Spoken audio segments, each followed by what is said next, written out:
ሰላም እንዴት ቆያችሁ? ውድ የዚህ ሚዲያ ተከታታዮቻችን አዳዲስ መረጃዎች ይዘናል። በኢራን ጥቃት ደርሷል በተባበሩት አረብ ኤሚሬት። እንደዚሁም ደግሞ የቴዲ አፍሮ ባልደረቦች ወይም ሰራተኞች መታሰርና በርካታ ጉዳዮች ከሀገር ከውጭ ይዘናል። አብራችሁን ቆዩ። ሰብስክራይብ እያደረጋችሁ መልካም ቆይታ።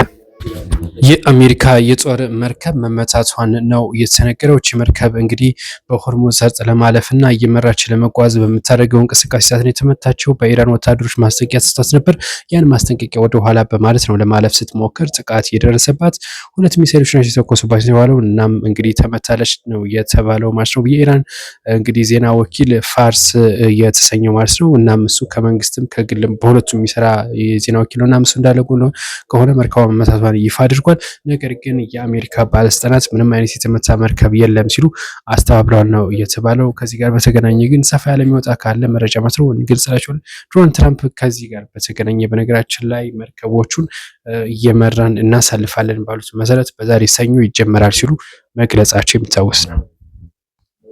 ነዳጅ መኪኖች ጋር በተገናኘ ሰበር መረጃ ተሰምቷል። የነዳጅ መኪኖች እንዳይገቡ መከልከሉ የሚታወስ ነበር። አሁን በተሰማ መረጃ ግን እነዚህ የነዳጅ መኪኖች ወደ ሀገር ውስጥ ሊገቡ ይችላሉ ተብሎ የተነገረው የኢትዮጵያ ፌዴራል መንግስት በነዳጅ የሚሰሩ ተሽከርካሪዎች ወደ ሀገር ውስጥ እንዳይገቡ የጣለውን እገዳ ዳግም ሊመለከት ወይም ሊመለከተውና ሊመልሰው እንደሚችል ፍንጭ ተሰጥቷል የተባለው። ይህ ውሳኔ ኢትዮጵያ የዓለም ንግድ ድርጅት ቲኦ አባል ለመሆን ለምታደርገው ጥረት አንዱ አካል ይሆናል ተብሎ ነው። እንግዲህ እንደዚህ ያለ እገዳ ነገር በዓለም አቀፍ ንግድ አባልነት አያሳትፍም፣ ተሳታፊ አያደርግም እና ይህንን እንግዲህ ከልክላው የነበረችውን ይህንን እገዳ ልታነሳ ትችላለች ተብሎ እየተነገረ ነው የሚገኘው። በናይሮቢ ስለተገደለው ጋዜጠኛ አንዳንድ መረጃዎች እየወጡ ነው የሚገኘው። ይህ ጋዜጠኛ እንግዲህ በናይሮቢ መገደሉ በቤት ውስጥ ነው የተገደለው ነው የተባለው። በዚህም ግድያው እንደተፈጸመም ጭምር ታውቋል። ነገር ግን ማን ገደለው፣ ማንስ ግድያውን ፈጸመ የሚለው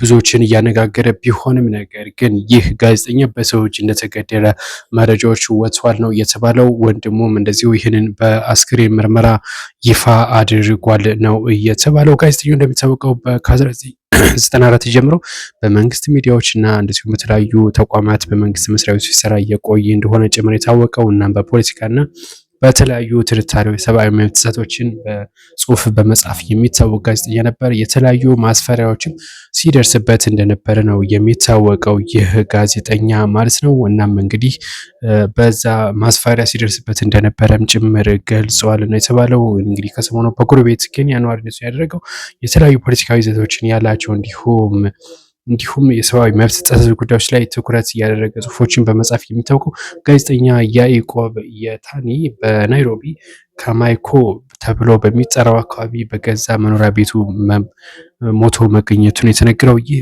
በእንዲህ እንዳለ በነገራችን ላይ ከአሁን ቀደም ማስፈራሪያ ደርሶት ሰፈሩን እስከ መቀየር ደርሶ ነበር። እናም ነገር ግን ያው ይህንንም ጽሁፉን ትቶ ነበር፣ መጽሐፉን ሁሉ ነገር እርግፍ አድርጎ ትቶ ነበር። ስራም ቀይሮ እንደነበር ጭምር የተነገረው። አሁን ግን ያው በመጨረሻ ላይ ተገድሏል የተባለው በጣም አሳዛኝ ነው። መልካም ቆይታ ለቤተሰቦቹ መስራት እንመኛለን። መልካም።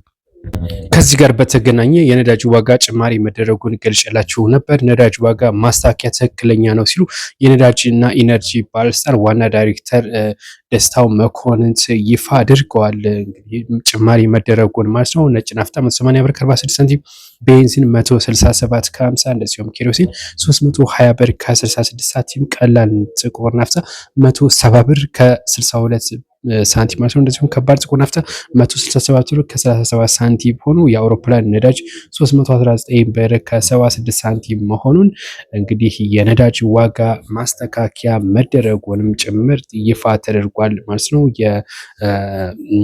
የነዳጅ እና የኢነርጂ ባለስልጣን ዋና ዳይሬክተር ደስታው መኮንን ናቸው ይህንን ማረጋገጣቸውንም ጭምር ይፋ የተደረገው።